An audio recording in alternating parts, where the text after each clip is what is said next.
Voilà, l'enregistrement a commencé. Eh bien, merci à toutes et tous d'être là. Merci aux porteurs de projets d'être là également,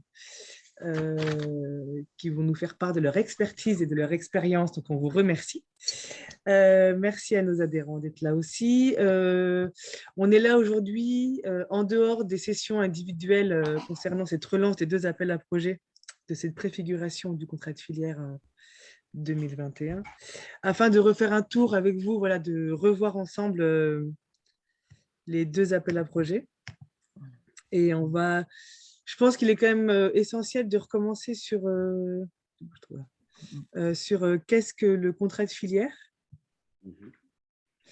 Parce que faut bien comprendre l'enjeu du contrat de filière. Et c'est vrai que nous, au tout début, on est vraiment dans des phases de préfiguration.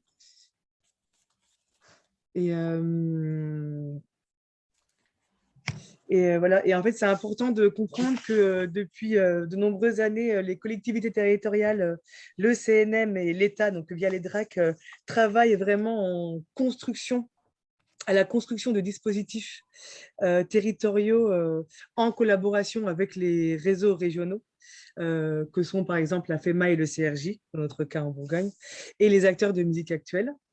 Donc, c'est vraiment ce contrat de filière, ce sont des aides inédites sur le territoire, qui se matérialisent sous forme d'appel à projet. Donc, nous, dans notre cas, en Bourgogne-Franche-Comté, il y a 2 appels à projet. Et il faut vraiment faire une vraie distinction avec les aides directes qui, elles, seront reconduites chaque année. Ce sont vraiment des aides inédites en parallèle qui aident à valoriser des projets à caractère innovant, expérimentaux et qui structurent sur le territoire Bourgogne-Franche-Comté l'ensemble de la filière musique actuelle.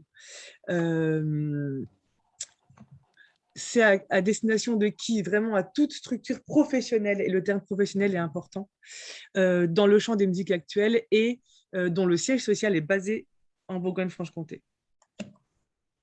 Il y a plusieurs objectifs du contrat de filière. On voulait quand même vous les rappeler ce matin. Le contrat de filière, il est vraiment mis en place dans une région pour soutenir et promouvoir la création, la diffusion, la production et la diversité artistique et culturelle. Et cette diversité, elle nourrit l'ensemble de ce secteur et de cette filière musique actuelle sur les territoires. Elle est vraiment là pour garantir les droits culturels et le vivre ensemble.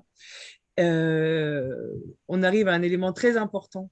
Elle est là pour encourager les coopérations, et la notion de coopération, on le verra plus tard dans l'appel à projet, plutôt tourné coopération, est essentielle dans ce contrat de filière et dans la co-construction d'une filière et d'un territoire ensemble. Donc, coopération artistique et professionnelle. Donc, comme je l'ai déjà dit, c'est là pour soutenir et encourager l'innovation, l'expérimentation artistique, sociale et économique. Et enfin, c'est également là pour la filière va permettre d'agir pour l'égalité entre les femmes et, et plus largement pour lutter contre toutes les formes de discrimination. Enfin, ce contrat de filière, dans son objectif principal, il va poursuivre, il va permettre la poursuite d'un travail de rééquilibrage territorial des présences artistiques. On a une région, on a une nouvelle grande région qui est encore toute fraîche, avec un territoire grand, un territoire composé d'acteurs pluriels. Donc, on est vraiment là avec ce contrat de filière pour poursuivre ce rééquilibrage artistique sur les territoires. Ce contrat de filière, nous sommes donc du coup encore dans des phases de préfiguration en Bourgogne-Franche-Comté, avec 2 grands objectifs avec les appels à projets dont nous allons parler ce matin. Donc, un appel à projet qui va être tourné davantage vers le renforcement de la coopération entre les acteurs de la filière, et un deuxième appel à projet qui va être là pour accompagner la structuration de la filière, notamment en direction des acteurs les plus fragiles. Donc, je vais laisser la parole à Astrid qui va vous Ouais. parler de l'appel à projet. Avant peut-être de rentrer dans le premier appel à projet, peut-être juste rappeler qu'en effet, on est en préfiguration, mais que c'est du coup la deuxième phase de cette préfiguration. Il y a déjà eu un lancement à l'été 2021. Et là, il va donc s'agir des mêmes appels à projets qui ont été lancés en 2021, donc que vous connaissez peut-être déjà pour certains. Le but aujourd'hui, ça va être vraiment de vous présenter peut-être plus en détail ces appels à projets, peut-être de manière un peu plus informelle, et surtout d'avoir des témoignages de porteurs de projets qui ont eu des dossiers retenus dans cette première phase de préfiguration cet été, pour que vous puissiez avoir des exemples concrets de projets qui ont été réalisés grâce à ce contrat de filière. Voilà, et aussi vous dire que le lancement de cette deuxième édition, on va dire, de cette préfiguration, s'est fait le 28 février et qu'elle se termine le 28 avril. Voilà pour le contexte global, en plus des objectifs du contrat de filière. Alors, le premier, c'est donc l'aide au projet de coopération professionnelle. Pour commencer, on voulait vous rappeler la définition même de la coopération, donc telle qu'elle est écrite dans l'appel à projet. Donc, c'est le rapprochement d'une multiplicité et d'une diversité d'acteurs engageant ensemble leurs compétences spécifiques au profit d'un projet commun. Donc, on a à travers cette notion de coopération une notion de durabilité, c'est-à-dire qu'on va au-delà du processus de collaboration. On s'ancre vraiment de manière pérenne dans un territoire, on s'inscrit dans le temps et surtout, on construit un projet ensemble au même niveau avec des compétences qui, même s'ils ne sont pas les mêmes, des compétences qui sont égales et qui vont contribuer à structurer le territoire et la filière dans son ensemble. Si vous avez des questions sur cette notion de coopération, n'hésitez pas à l'issue du webinaire ou même juste après la présentation de cet appel à projet, n'hésitez pas à les poser. On peut aussi se questionner ensemble sur cette notion-là. C'est aussi fait pour ça, c'est temps d'échange ensemble, donc il n'y a aucun souci. Une fois qu'on a rappelé cette notion de coopération qui est quand même la base de cet appel à projet, il nous semblait important de vous rappeler un peu les objectifs généraux de cet appel à projet-là. Donc, qui sont impulsés des coopérations locales et durables, donc encore cette notion de durabilité, contribuer au développement de projets déjà existants sur un territoire avec des acteurs, soutenir l'essaimage d'initiatives existantes et ou aider à leur changement d'échelle et encourager autant que possible les projets de collaboration entre les versants nord et versants sud de la région. Donc, plus les coopérations seront étendues sur le territoire, plus elles seront valorisées.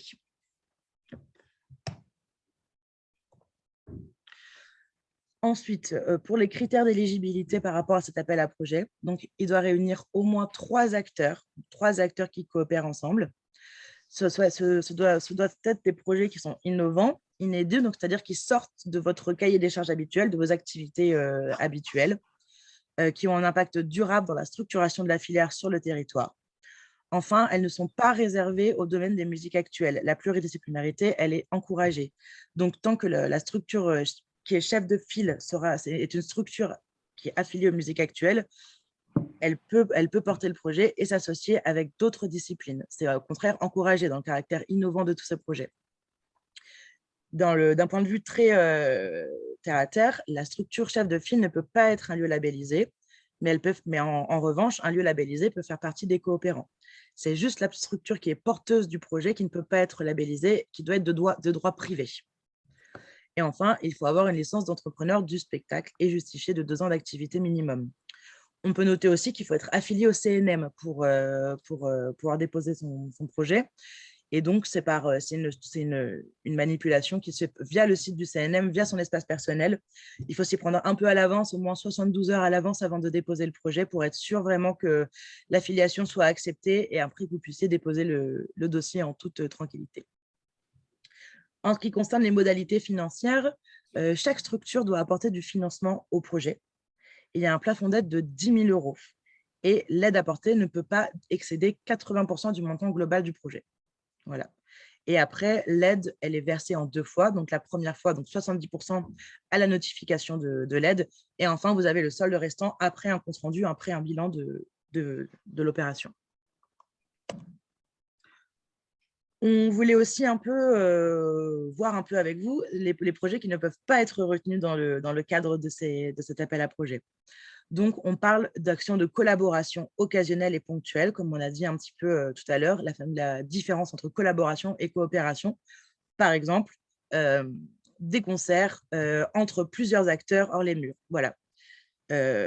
Ensuite, les propositions visant l'exploitation d'un catalogue d'artistes constitués, donc les tournées d'artistes d'un même roster, par exemple, ou la création d'un événement ponctuel, par exemple, la création d'un festival, voilà.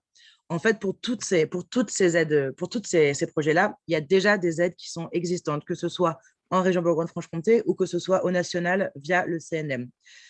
Et dans ces cas-là, si vous avez des projets qui ressemblent un peu à ceux qu'on vient de lister, vous n'hésitez pas à venir nous voir, à nous envoyer un message, à nous contacter et on peut voir ensemble quelles aides pourraient convenir pour vos projets en dehors du contrat de filière. Voilà. Mais le contrat de filière n'a pas vocation à se substituer aux aides qui sont déjà existantes et il y en a déjà pas mal, que ce soit même au niveau du département, de votre municipalité. Voilà. Voilà ce qu'on peut dire un peu l'essentiel pour cet appel à projet de coopération. On peut aussi un peu parler quand même des critères d'appréciation de cet appel à projet.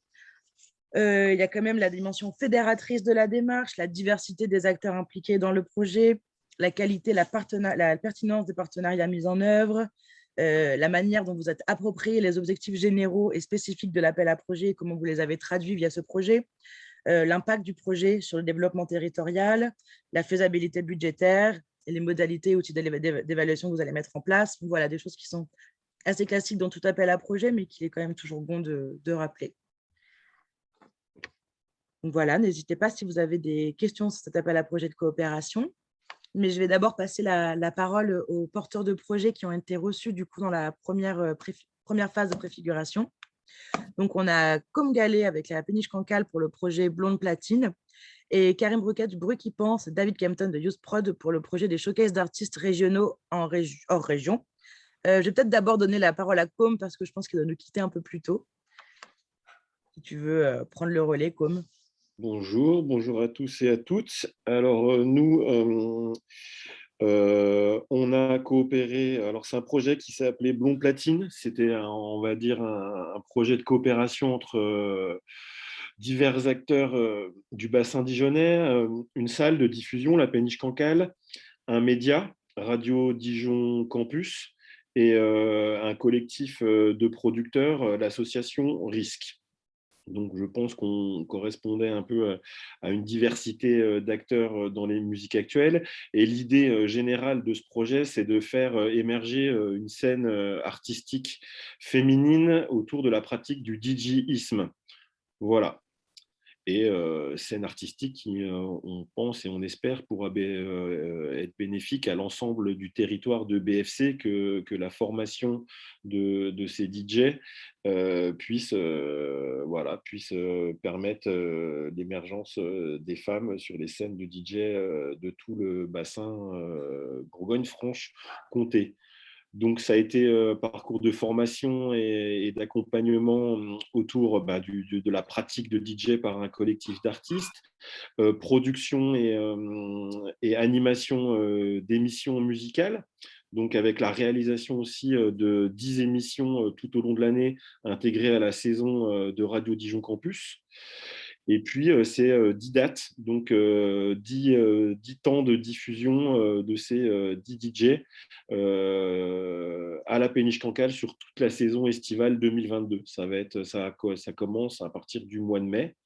Voilà, donc c'est un peu le projet qu'on a apporté avec nos amis de Risque et de Radio Dijon Campus.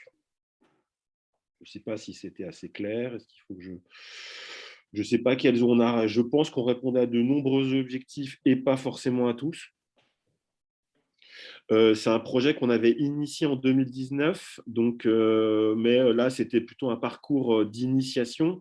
Et donc, le contrat de filière nous a permis on va dire, de changer un peu d'échelle, puisque là, c'est un parcours, on va dire, entre guillemets, de professionnalisation, avec des artistes qui seront rémunérés, des formateurs rémunérés, avec des temps de diffusion, bien évidemment, et d'accueil, tout rémunéré. Voilà. Donc, on est très content que ce projet ait bénéficié d'un retour positif des financeurs. Et donc, voilà, tout a commencé depuis décembre dernier et ça se finira en octobre prochain. Peut-être un peu préciser comment vous avez monté le dossier entre Risque, Radio Campus, la Péniche, comment vous êtes partagé un peu la tâche, comment vous avez fait pour monter ce dossier à 3? Comment on a fait? On est parti de nos compétences à chacun. Nous, on est une salle et on se questionne, comme beaucoup d'acteurs, sur la visibilité et la diffusion des artistes féminines. Donc, nous, on avait cette envie d'essayer de féminiser de plus en plus notre programmation. Et à la fois, on accueille, et c'est venu d'un premier constat, c'est qu'on a cherché à programmer de nombreux DJ féminines et que dans nos réseaux, on n'arrivait pas, on n'en trouvait pas. Et on s'est dit, c'est pas parce qu'elles n'existent pas, c'est peut-être qu'il faut les accompagner. Donc, et puis, il faut peut-être déjà en chercher. Donc, ça a été des appels à candidature. Et puis, surtout, on s'est dit, c'est pas le tout d'accueillir des DJ. Peut-être qu'à un moment donné, comment les former? Alors, nous, on n'est pas DJ à la Péniche Cancale. Et à la fois, Risque, eux, c'est un collectif d'artistes, producteurs, qui essayent de créer aussi son pool d'artistes. Donc voilà, on peut coopérer. Et eux aussi étaient en demande de comment faire évoluer leur crew.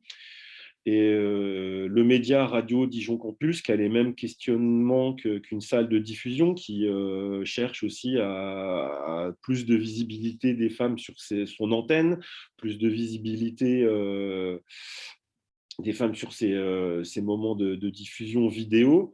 Et donc, pareil, pour permettre tout ça, besoin de former aux pratiques radiophoniques, aux pratiques d'animation, aux pratiques de réalisation.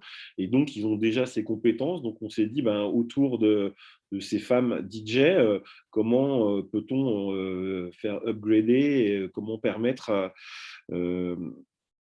plus de visibilité et une émergence d'une scène artistique, on va dire, très locale à l'heure actuelle dijonnaise, mais qu'on espère plus régionale. Voilà, je ne sais pas si je suis assez clair.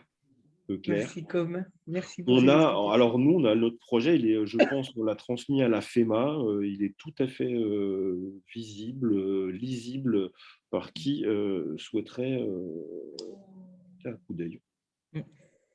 Merci. On peut dire que oui, en effet, on a le projet et si des personnes ici sont intéressées pour avoir les projets des porteurs de projets qui sont là aujourd'hui, s'ils sont d'accord avec leur accord, on peut vous les transmettre après par mail après ce webinaire. Vous nous dites si tout le monde est d'accord, il n'y a pas de souci. Merci, Com. Karim?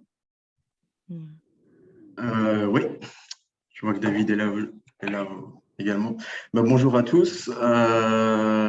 Nous, effectivement, on est porteur d'un projet dans le cadre du contrat de filière sur la coopération qui s'appelle le Festival des Showcases, mais je pense que la plupart des gens qui participent à ce webinaire en ont connaissance. En fait, l'historique, c'est parti du GT5, qui est un groupe de travail de la FEMA, qui a pour objet de discuter autour de la circulation des artistes en région, donc dans cette fameuse grande région qui est déjà un premier sujet, et dans un second temps sur le hors-région. Et pendant ces différents temps d'échange, en fait, l'ensemble des producteurs en région, on a constaté qu'on avait à peu près tous la même problématique, c'était de faire sortir les projets artistiques que nous défendons de la région et qu'on est vite confronté à des problèmes de réseau et à des problèmes financiers, parce que ça coûte un peu d'argent de faire des concerts sur des dates parisiennes notamment ou dans des grands rassemblements professionnels. Et voilà, ça fait partie des idées qui ont émergé de ce groupe de travail et par la suite qui ont été intégrées au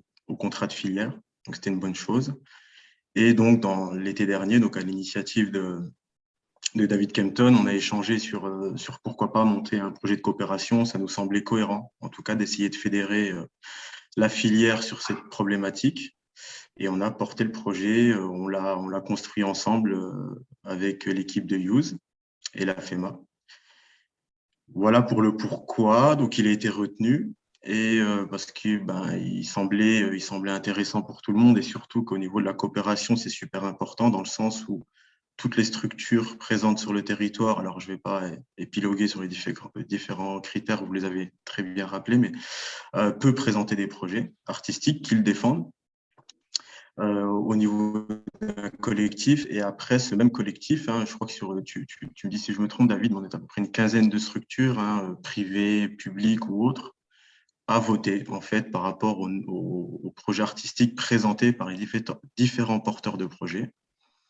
Et après, une fois que tout le monde est d'accord, alors oui, avant, on présente le lieu professionnel sur lequel l'action va se porter. La première action qui a été portée, c'est des showcases qui ont lieu au Bar en Trans en décembre dernier, avec 2 groupes qui ont été présentés. Donc voilà, le collectif vote, 2 groupes sont retenus pour le showcase en question. Et à partir de là, les choses sont validées. Et au niveau du rôle de chacun, donc nous, on apporte via l'enveloppe qu'on a obtenue via le contrat de filière. Le porteur de projet, quelle que soit la structure, donc lui doit s'investir dans l'action en portant tout ce qui est lié au coût de plateau, aux embauches, etc. Et le projet, nous, on vient prendre en charge de la communication, l'allocation d'un espace professionnel, tout ce qui est nécessaire à la mise en œuvre pour soulager le porteur de projet sur la mise en œuvre du showcase. Et après, on fait appel, entre guillemets, à une mobilisation générale sur la communication, notamment pendant l'exploitation du showcase pour que l'ensemble de la filière vienne faire en sorte de mettre ses moyens en commun pour communiquer sur les artistes de notre région et leur offrir le maximum de visibilité. Donc en fait, sur l'année 22, donc sur ce projet-là, on a pu faire, comme je disais précédemment, le bar en trans. Malheureusement, on se projetait sur le printemps de Bourges, mais je laisserai David préciser le pourquoi du comment on n'a pas pu le faire, mais c'est pour un changement de possibilités au niveau du festival. Et là, il y a encore des échanges en cours justement pour se projeter maintenant sur le MAMA ou pourquoi pas refaire une action bar en trans. Mais voilà, nous, c'est un projet qu'on aimerait pérenniser dans le temps. On est sur une création, on est sur une mise en œuvre, donc les choses, elles continuent à évoluer, c'est normal. Toutes les bonnes idées sont attendues pour faire avancer les choses. Et voilà, le cœur de cette action, c'est de donner plus de visibilité aux projets artistiques dans le champ des musiques actuelles, je précise. Voilà, pour faire un topo rapide. Donc voilà, puis c'est intéressant aussi de joindre, je laisserai aussi vous compléter, mais sur le rôle de la Fédélima aussi, avec qui on a travaillé sur les actions à Bar en Trans. Donc voilà, c'est un projet qui vit en ce moment, il y a des décisions qui vont être prises, il y a des nouveaux projets qui vont arriver et que les groupes émergents puissent avoir plus de visibilité sur les rassemblements professionnels. Je ne sais pas si tu veux compléter, David, ou… Oui, tout à fait. Merci, Karim. Oui, c'est juste pour dire qu'effectivement, comme tu le disais, c'est une expérimentation, hein. On tâtonne un peu sur certaines choses. Donc, comme tu le disais, on a pu faire une première édition sur les bars en trans. On a pu faire un bilan de cette action, ce qui nous permet aussi de voir comment on se projette sur les autres festivals de showcase et sur les bars en trans 2022. Comme tu le disais également, donc Bourges, il n'y a pas de fenêtre pour les réseaux régionaux sur le printemps de Bourges cette année, malheureusement. Avec les autres réseaux régionaux, on insiste fortement pour que ça revienne sur 2023. Du coup, c'est vrai qu'on a identifié trois événements, hein, les bars en trans, le printemps de Bourges et le MAMA. Pour le MAMA, les discussions sont lancées, voilà, avec c'est le même programmateur hein, enfin, même chargé de programmation et partenariat sur le MAMA et les bars en trans, donc ça simplifie un peu les choses. Et comme on n'a pas pu faire le Printemps de Bourges, on s'est vite retourné sur un autre événement de showcase qui est en train de prendre de l'ampleur, là, qui est dans le nord de la France, Roubaix-Lille-Tourcoing, qui est Crossroads. Et donc, il y aura bien un partenariat cette année avec deux groupes.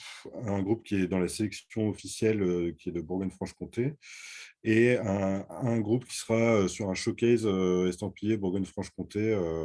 Là, c'est encore en construction, je ne peux pas vous en dire plus pour l'instant, mais c'est déjà acté, mais voilà, il faut qu'on construise encore un peu plus les choses. Donc là, l'idée, c'est que comme a priori, on devrait avoir 3 événements sur l'automne, enfin, en gros, le MAMA en octobre, Crossroads en novembre et les bars en trans en décembre. Là, une fois que tout ça est lancé, ça devrait être début mai, je pense, ou courant mai. Effectivement, comme tu le disais, Karim, refaire un appel à candidature sur les différentes structures. Donc, c'est les producteurs, ça peut être des médias, ça peut être les salles qui ont bien participé également sur la première candidature. Et puis, on lançait tout ça sur ces trois festivals de showcase des mai pour qu'on puisse, avant l'été, en gros, avoir défini ce qui pourrait être programmé et puis activer toute la communication. Merci David, merci Karine. C'est vrai que du coup, cette dimension co-collégiale dans le choix des artistes à porter sur ces scènes est très importante dans le dispositif. Voilà, merci beaucoup. Est-ce que vous avez des questions? Est-ce que vous avez des questions concernant ce premier appel à projet, concernant les projets qu'on vous a présentés? N'hésitez pas, c'est le moment. Oui, je vais mettre la caméra. Salut tout le monde. Je vois là par rapport aux projets qui sont présentés, en fait, que c'est des aides qui sont plutôt destinées à des artistes, en tout cas, que vous avez fait tourner pour les placer sur des festivals, etc. Le Café de la Poétrie pourrait bénéficier de cette aide-là, c'est-à-dire une aide à structurer l'association dans le but de faire tourner des artistes, de créer de la résidence, de proposer en tout cas des résidences chez nous. Est-ce que ça, c'est quelque chose qui est envisageable ou pas du tout? Ça, du coup, Thomas, ce sera plutôt dans l'autre appel à projet structuration. Pour l'instant, là, on est vraiment dans l'appel à projet coopération. D'accord, parce que dans tout ce que j'ai lu sur les diapos qui sont présentés là, soutenir création, diffusion, coopération artistique culturelle, renforcer la coopération professionnelle, etc. Changer le cahier des charges et tout ça. Donc, nous, un projet de création de lieux de diffusion et de résidence, ça ne fonctionne pas sur celui-ci. Alors. Non, parce que là, c'est vraiment l'appel à projet de coopération. Donc, il faut être 3 acteurs. Il faut vraiment monter un projet spécifique à plusieurs et innovant, où vraiment chacun met au même niveau, met des compétences au même niveau pour monter un projet innovant, structurant, où ça ne concerne pas du coup juste une structure et sa structuration et le montage de son association ou de son activité. C'est vraiment, là, on parle vraiment d'une aide au projet. Voilà. Oui, alors en fait, je suis là aussi puisque c'est Sylvain Briand du Silex qui m'a conseillé d'être présent sur cette visio. En fait, on réfléchit là à un partenariat assez structurant justement pour notre structure à nous et un ancrage de la poétrie sur le réseau national des résidences, entre autres, des échanges en termes de programmation, sur de l'enregistrement en studio aussi, etc. Enfin, il y a beaucoup de choses qui vont se mettre en place et peut-être très prochainement dès cet été. Donc, en fait, sur les 3 acteurs, on serait déjà 2, en tout cas, avec le Silex. Et l'idée, ce serait donc de travailler sur le développement du Café de la Poétrie sur le territoire et des activités et de ce qu'on propose aux artistes du territoire, quoi. Alors, attention, parce que dans ce projet, dans cette aide, appel à projet de coopération professionnelle, l'aspect innovation et sortir du cahier des charges de la structure est très, très important. On est vraiment là dans le soutien de projets qui sortent vraiment du champ traditionnel, on va dire, entre guillemets, des porteurs des différents coopérants. Donc, du coup, quand tu parles de l'aide à la résidence, enfin, du développement de la résidence, attention, parce que tu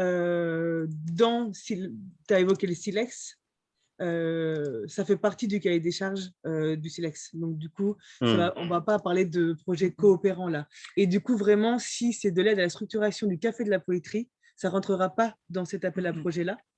D'accord, ouais. Voilà. De toute façon, on va juste là parler du deuxième appel à projet, justement, de structuration qui pourra peut-être plus t'intéresser, à voir après dans les détails si ça peut rentrer pour toi. Mais en tout cas, voilà, il y a vraiment un appel à projet qui est dédié à la structuration de structures de développement artistique que Colline va présenter. Ok. Est-ce qu'il y avait d'autres questions par rapport à cet appel à projet, cette notion de coopération, les projets présentés peut-être En tout cas, n'hésitez pas après à nous envoyer un mail si les questions arrivent après. Parce que des fois, les questions, il faut un peu digérer les informations pour pouvoir les poser. N'hésitez pas à nous envoyer les questions par mail. On pourra aussi y répondre au cas par cas ensuite. S'il n'y a pas de questions, du coup, je vais enchaîner sur le second appel à projet. Qui est vraiment, lui, tourné vers l'aide aux structures de développement artistique, donc qu'on appelle l'appel à projet structuration, voilà, en raccourci. On est toujours dans une logique de l'aide à l'émergence, à la professionnalisation et à la pérennisation des structures qui œuvrent dans les musiques actuelles sur le territoire Bourgogne-Franche-Comté. Et cet appel à projet est là vraiment pour améliorer les conditions d'exercice et de développement des activités des structures. Et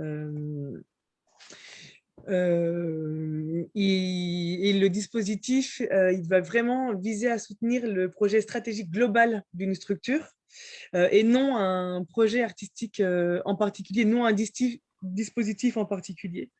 Et cet appel à projet-là, il va concerner qu'une seule structure, contrairement à l'autre appel à projet qui était de la coopération avec 3 structures engagées coopérantes minimum. Là, on est vraiment sur l'aide à la structuration voilà, d'une structure.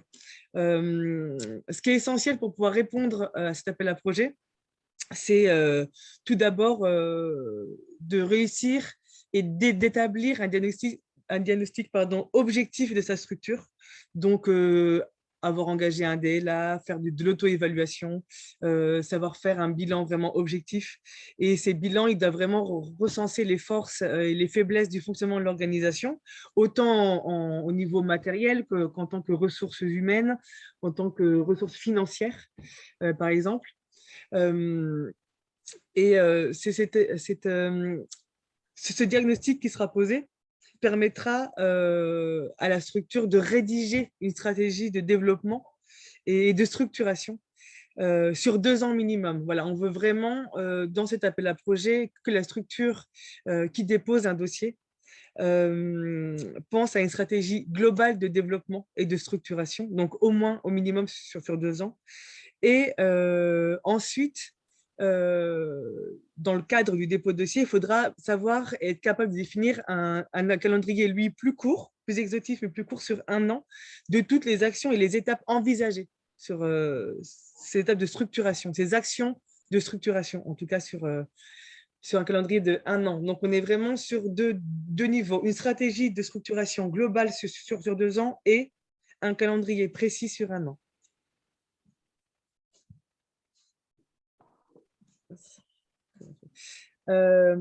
Donc, comme l'a dit Astrid précédemment, le premier critère d'éligibilité, c'est d'avoir un siège social basés en Bourgogne-Franche-Comté et d'être affiliés au CNM. Donc, bien s'y prendre 72 heures avant parce que c'est validé manuellement. Donc, du coup, voilà, pour ne pas vous retrouver coincé, il faut anticiper.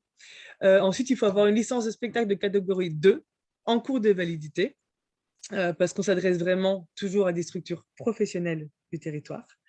Ensuite, il y a également de justifier d'une ancienneté de 2 ans. Et enfin, un critère très, très important dans cet appel à projet, c'est que la structure doit accompagner au minimum 3 artistes ou groupes différents. Idem pour les modalités financières, ce sont les mêmes pour les 2 appels à projet. Les structures, chaque structure doit apporter du financement au projet. Voilà. Le plafond d'aide est situé à 10 000 € et ne peut pas excéder 80% du montant global du projet. Et enfin, l'aide est versée en 2 fois, 70% à la notification et le reste lors de l'évaluation du dispositif. On va passer. Bon, les champs artistiques concernés sont très larges, hein, c'est vraiment celui des musiques actuelles, hein, donc de la chanson, du jazz, musique improvisée, musique actuelle, amplifiée, donc autant le rap, le rock que l'électro, ou encore les musiques traditionnelles, donc voilà, le champ est très large.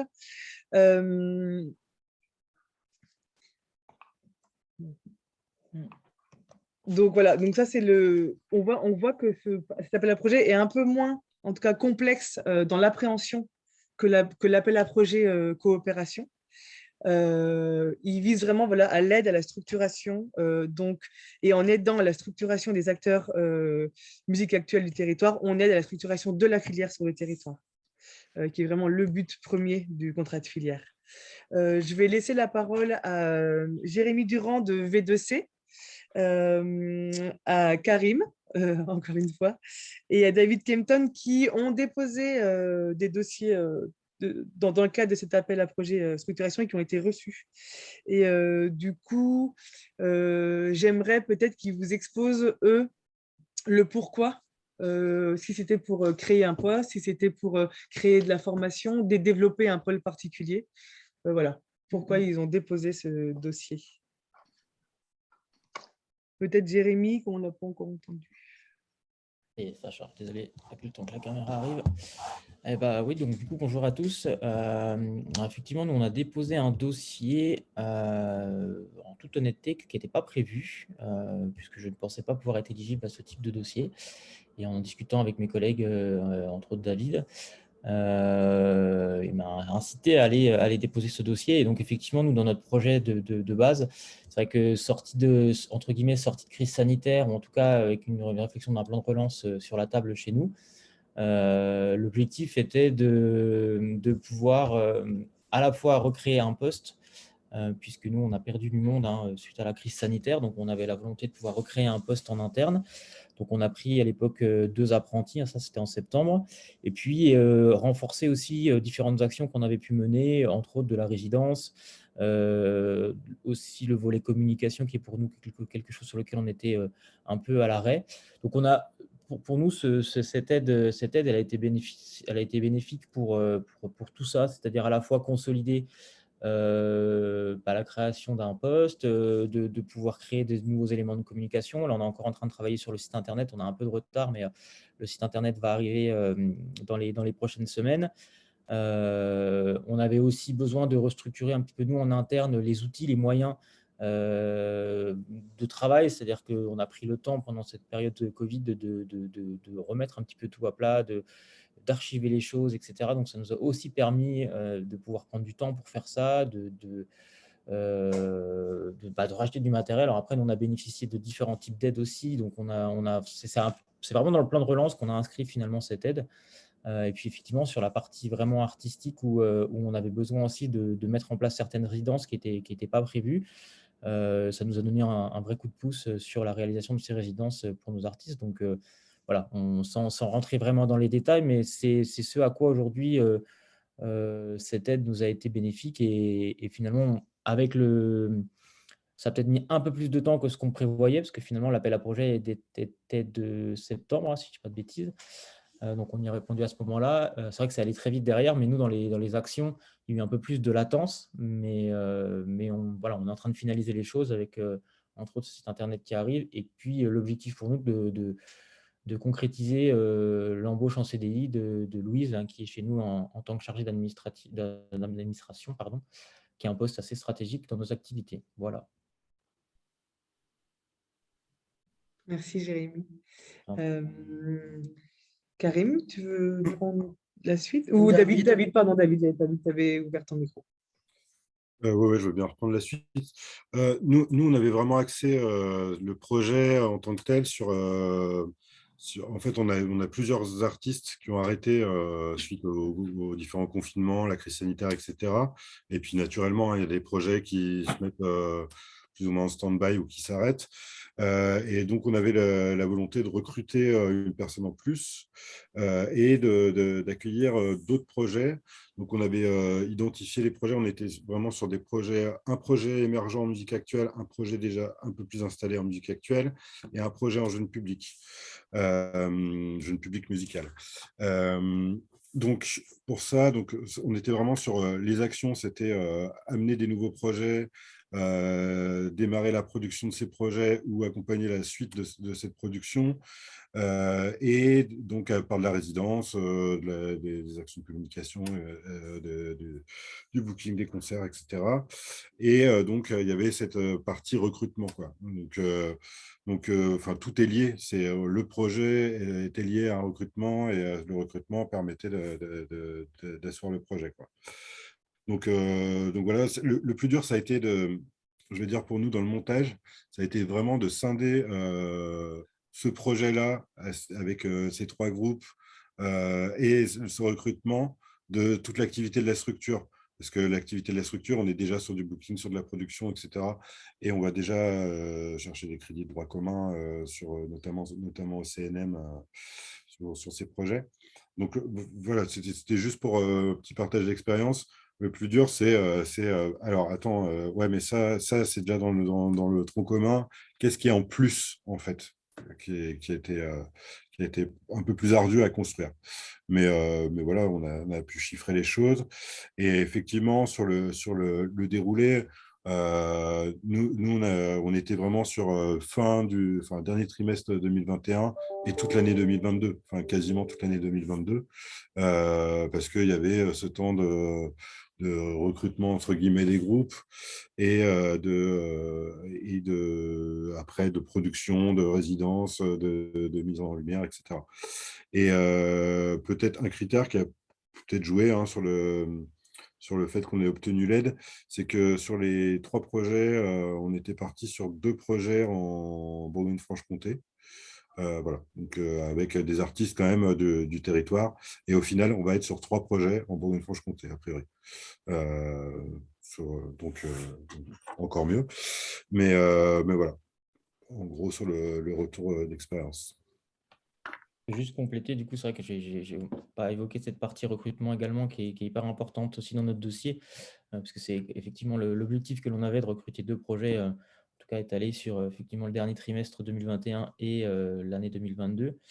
Alors, nous, c'est peut-être une autre problématique, c'est qu'on est plus spécifique en termes d'esthétique musicale, donc on est un peu moins ouvert, entre guillemets, à certains projets, ce qui fait que pour l'instant, on tarde, on a un peu repoussé le recrutement, donc on a un projet qui va rentrer et qu'on va annoncer quand même prochainement sur un projet qu'on a lancé. Pour ceux qui nous connaissent, en fait, avant le Covid, on avait un projet qui s'appelait Junior, où on faisait vraiment de l'émergence artistique. Et donc, ça, finalement, c'était pas écrit comme ça, mais on est en train de relancer ce projet avec une nouvelle équipe, avec une nouvelle structuration, une nouvelle réflexion. Donc, on a un projet qui va arriver, mais qui malheureusement n'est pas bourguignon et n'est pas franc-comtois. Parce que pour le coup, on a, nous, des vraies difficultés à recruter sur le territoire et on n'a pas pour l'instant, malheureusement, eu de coup de cœur sur les artistes franc-comtois et bourguignons. Donc, il y a une petite latence encore aussi là-dessus, mais effectivement, le recrutement faisait aussi partie de notre dossier. Et ça a finalement aussi permis de remettre sur la table ce fameux projet junior qu'on avait, qui ne s'appellera plus junior, mais vous en saurez plus d'ici quelques mois. Mais ça nous a permis finalement de nous relancer sur ce projet et de relancer certaines initiatives qui nous qui nous manquaient finalement et qui font un peu l'âme de notre projet. Voilà. Et je vais arrêter là. Karim, tu veux ajouter quelque Je vais chose? prendre la suite de mes camarades. Donc effectivement, on a également déposé un dossier sur l'aide à la structure. Je précise juste que sur la coopération, 100% de l'enveloppe qui a été allouée sur le dispositif coopération sera rétribuée à 100% pour des actions, que ça ne touche en rien à la structure du bruit qui pense. C'est un point important qui me semble important. Et du coup, effectivement, on a été aussi retenu sur le projet qu'on a déposé sur le développement artistique. Le Bruit qui pense, c'est une structure qui a 8 ans. On a plusieurs activités, la principale étant la production des spectacles. Et en parallèle, on fait de l'accompagnement artistique. Et effectivement, comme ça a été rappelé, sortie de Covid, on s'est demandé un peu comment on allait relancer cette activité-là qui avait quand même bien souffert. Hein. Les artistes émergents, ça n'a vraiment pas été simple. Et forcément, cet appel à projet nous a intéressés. Il y avait plusieurs choses. Hein. La notion d'emploi est importante, mais je pense pour tous les porteurs de projets. Nous, on avait aussi du monde qui arrivait sur cette période-là. Donc, on s'était dit, voilà, ça peut être intéressant. Et après, il y a un débat de fond, mais qui est toujours actuel chez nous. C'est-à-dire qu'en tant que structure accompagnatrice de projets émergents, ce n'est pas Jérémy et David qui vont me contredire. On est débordés par les demandes. Là. Il y a une vraie problématique. Et nous, on se dit, mais comment on fait avec ça, en fait? Et nous, on parle d'artistes visibles, c'est-à-dire ceux qui sont en ligne sur notre site internet, et il y a les artistes aussi à qui on va donner un coup de main de temps en temps avec la programmation sur une première partie ou sur un festival, hein, ce qu'on peut apporter aussi aux artistes sur notre activité de producteur. Et voilà, donc nous, c'est encore un sujet de fond, c'est-à-dire comment on va appréhender cette économie, comment on va appréhender cette activité, surtout que nous, le fil conducteur, c'est la professionnalisation. Nous, quand on rentre un projet chez nous, c'est pour que les artistes en vivent et on est sur du long terme. Et en fait, je pense que c'est ça qui est, entre guillemets, qui a été retenu dans notre dossier, c'est cette structuration d'un projet dans la durée avec plusieurs activités, mais qui peuvent en tout cas nous faire penser que c'est une bonne idée pour faire avancer les choses sur ce problème de fond qui est l'accompagnement des artistes en région et à quel niveau. Et forcément, quand on se projette sur une année, on se dit, OK, ce groupe-là, on va faire une résidence, ou ce groupe-là, on va faire une sortie d'album, on va accompagner sur une release party. Enfin, c'est des enjeux qui sont assez forts, hein, économiquement parlant et en termes de temps de travail. Et donc, il fallait trouver la bonne adéquation. Et voilà, et ce projet-là, ce dispositif-là nous a aidés. C'est un pourcentage, comme ça a été rappelé dans la présentation. Hein, ça couvre loin de là l'ensemble des frais. Ce n'est pas le but. C'est vraiment plusieurs lignes financières et plusieurs investissements qui viennent faire en sorte que les projets sont viables. Donc, je pense que c'est dans cet axe-là que les choses ont été bien reçues, parce qu'on travaille dans la durée depuis 8 ans maintenant. On le souhaite encore longtemps, et voilà, une de nos forces, c'est que l'activité de production et d'accompagnement sont liées. Un exemple concret, on accompagne un jeune artiste qui s'appelle Chilou. Aujourd'hui, on coproduit la tournée avec une société qui s'appelle Zouave, qui produit des artistes comme Chaka Ponk, Boulevard Désert et autres, avec qui on travaille sur la production des spectacles. Et forcément, dans notre esprit, ça a pris beaucoup de sens quand on s'est dit, nos deux activités viennent se lier, et du coup, ça vient mettre de la consistance dans notre projet. Et pour être encore plus concret, voilà, cette année, c'est important, on avait mis dans notre dossier des objectifs qu'on a maintenus, hein, que ça soit l'organisation d'une résidence avec Mysticali, qui a eu lieu au mois de décembre l'année dernière au Bœuf-sur-le-Toit, Lons-Saunier, une résidence de Pipeau au Bastion. Et dans 10 jours, on fait la release party de Pipeau qui a sorti un EP en fin d'année. Et release party qui aura lieu au Moloko avec tout plein d'invités. C'est vraiment un chouette projet. On a mis des gros moyens, c'est un vrai pari. Et voilà, tout ça s'inscrit dans cette dynamique globale de se dire on a de plus en plus de moyens pour porter nos actions et faire avancer les artistes et indirectement la filière et tous les acteurs qui sont autour de nous. Donc ça, c'était un vrai plus. Donc voilà.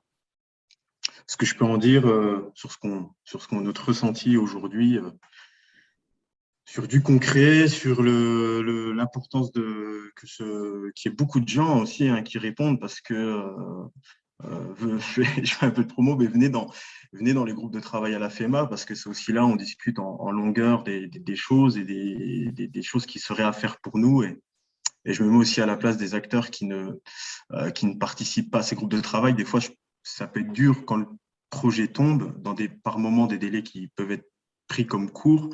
Ben, c'est difficile derrière d'avoir tous les enjeux et de tout appréhender, parce que nous, derrière, ceux qui sont dans les groupes de travail, c'est un temps long.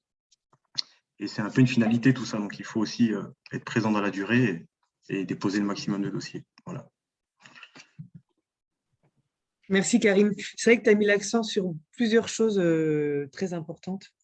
Déjà sur le fait que la structure qui dépose le dossier, elle peut vraiment témoigner d'une reconnaissance dans les réseaux régionaux, dans les partenariats avérés, des partenariats avérés et durables, même avec des acteurs de la chaîne de production, diffusion et d'accompagnement musical, et que vraiment cet appel à projet il concerne vraiment les structures dont l'activité principale est l'accompagnement, la production et le développement des artistes. Et ça, c'est vraiment essentiel.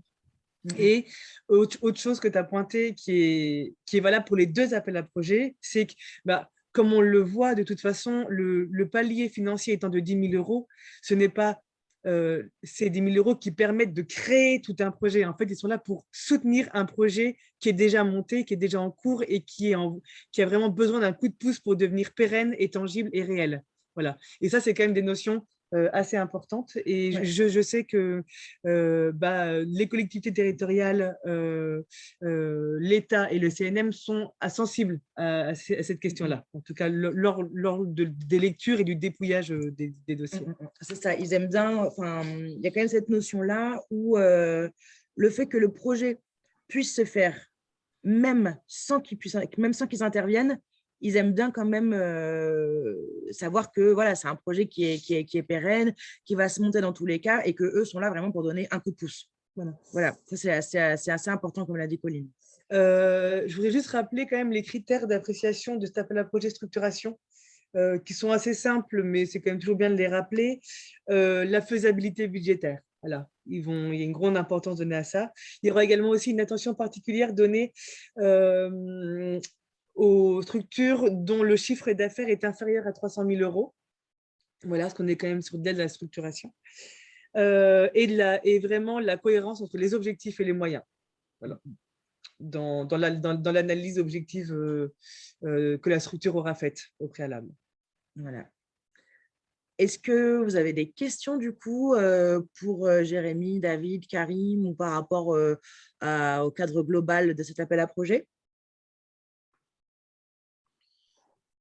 Idem, hein, on n'oublie pas qu'on met en place des sessions personnalisées. Donc, si vous avez des questions qui vous viennent après, n'hésitez pas à prendre rendez-vous avec nous tous les jeudis matins. Il y a des sessions personnalisées où on prend 1 heure pour parler ensemble du montage de dossier et répondre en précision à vos questions et aussi vous orienter vers d'autres aides directes qui existent déjà si jamais on voit que vos projets correspondent à des aides qui existent déjà en fait. Et du coup, vraiment, il y a une notion qui est vraiment essentielle, c'est que ces enveloppes financières dans le cadre de ces appels à projets, de cette préfiguration, ne viendront jamais en doublon avec une aide qui existe ailleurs. Voilà. Et des fois, comme le disait David, c'est compliqué de monter et de dissocier des choses, mais voilà, c'est très important. Et même hors contrat de filière, ces sessions-là, un petit peu où on se prend des rendez-vous et on parle ensemble de vos projets, on cherche à trouver des aides ensemble ou juste à analyser un peu la faisabilité de vos projets, ça peut se faire même en dehors du cadre du contrat de filière. Il ne faut vraiment pas hésiter à venir nous voir, à nous solliciter sur tout ce pan-là de vos activités. Parce qu'on a aussi un pôle ressources. Voilà. Et en tant que pôle ressources, on est au courant des différents dispositifs et d'accompagnement et d'aide financière qui existent et en région et au national. Voilà pour ce qui concerne ces appels à projets de ce contrat de filière. Si vous n'avez pas de questions, vas-y. Ce qui est important de redire, je le redis quand même, donc fin de cette fin de ces... donc c'est ces 2 appels à projets qui ont été relancés. Du coup, c'est pas des nouveaux appels à projets. Donc, se clôture le 21 avril, donc 28 avril, pardon. Et pensez bien à votre affiliation CNM en amont. Ça, c'est quand même essentiel. Et nous allons rentrer dans la préfiguration 2022 du contrat de filière dès la fin juin 2022. Puisque, comme on vous le disait, là, c'est en fait la 2e partie de la préfiguration 2021. C'est la relance. C'est la relance de cette préfiguration-là. Donc, les appels à projets sont exactement les mêmes. Les critères sont exactement les mêmes. En revanche, en juin, à partir de mi-juin à peu près, une autre phase de la préfiguration va se lancer. Là, c'est vraiment ça va être une nouvelle, celle 2022, avec peut-être éventuellement un autre appel à projet. Voilà. Parce que du coup, on est vraiment encore dans une phase de préfiguration pour que ces appels à projets qui permettent le développement et la structuration de la filière correspondent au mieux aux réalités et aux besoins de nos territoires, enfin des acteurs musicacteurs du territoire. Donc, on est vraiment encore dans des phases de travail qu'on appelle préfiguration. Voilà. Donc, c'est quand même important de le savoir, c'est qu'en fait, entre grosses guillemets, on est encore dans des phases test. Voilà. Et voilà. Et qui vont se remodeler et qui vont continuer à se remodeler et grâce au CRJ et à la FEMA, parce que du coup, on est là en tant qu'observateur du territoire, mais également grâce à tous les adhérents de la FEMA qui, au sein des groupes de travail, réfléchissent, coopèrent ensemble et mutualisent des idées et des problématiques qui nous permettent de comprendre et d'appréhender au mieux en fait, les besoins du territoire. Donc, Karim a raison, n'hésitez pas à intégrer un groupe de travail. Ils sont tous sur le site de la FEMA, ou vous pouvez aussi nous contacter par mail pour qu'on vous en dise plus si une des thématiques vous intéresse.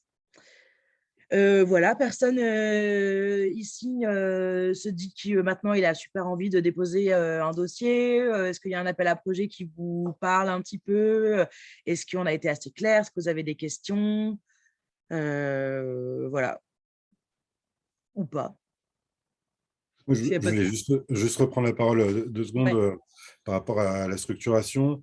C'est vrai que c'est tourné donc, vers des nouveaux projets et de l'expérimentation et surtout vers de l'emploi. Et il y a d'autres dispositifs qui existent sur l'emploi, notamment la région, le fonds PEPS, etc. Ouais. Donc, en fait, sur un projet innovant lancé comme ça, vraiment, il y a moyen de créer un emploi à moindre coût. Sur les 2 premières années, quoi. Donc, à bien étudier, vraiment. Oui, tout à fait. Merci, David. Et puis, sur la coopération, nous, on n'en déposera pas parce qu'on a encore un peu de travail sur le festival de showcase et ça nous va très bien. Si certains se disent, voilà, il ne faut pas hésiter à échanger sur les idées en se disant, je ne sais pas, des personnes qui cherchent des partenaires ou en faire part à la FEMA pour, voilà, ça peut alimenter le débat et puis modifier un peu l'idée de départ, mais en tout cas trouver quelque chose de cohérent et faire en sorte que le maximum d'actions voit le jour, quoi. Ouais. Totalement. Si quelqu'un a une idée innovante et structurante, mais n'a pas de partenaire, n'hésitez pas, on peut se faire le relais avec plaisir. On est là au contraire. On est vraiment là pour aider les coopérations entre l'ensemble des acteurs, donc n'hésitez pas. S'il n'y a pas de questions, on va clôturer ce webinaire. N'hésitez pas à nous envoyer vos questions si elles arrivent plus tard par mail. Il n'y a aucun souci. On prendra le temps de vous répondre, de vous rappeler et d'échanger avec vous. Et si vous voyez que vous avez besoin de creuser un peu plus la question et d'avoir un échange d'1 heure en visio avec nous, n'hésitez pas non plus. Oui. Voilà. Parce que là, du coup, on voulait vraiment laisser la parole aux porteurs de projet. Ça nous semblait important que vous ayez des exemples concrets, que vous sachiez un peu ce qui avait été retenu. C'était essentiel pour nous. Du coup, la question des appels à projets, on peut la voir aussi plus en détail ensemble et parler vraiment de vos projets à vous de manière vraiment plus en détail, en face à face, sans souci. Et donc, c'est bon pour tout le monde? Merci beaucoup, c'était super clair et super intéressant. Merci Julie. Eh bien, bonne fin de journée à toutes et tous. Et bon appétit. Bon appétit et merci pour votre participation. Merci à tous. Merci à vous. Au revoir.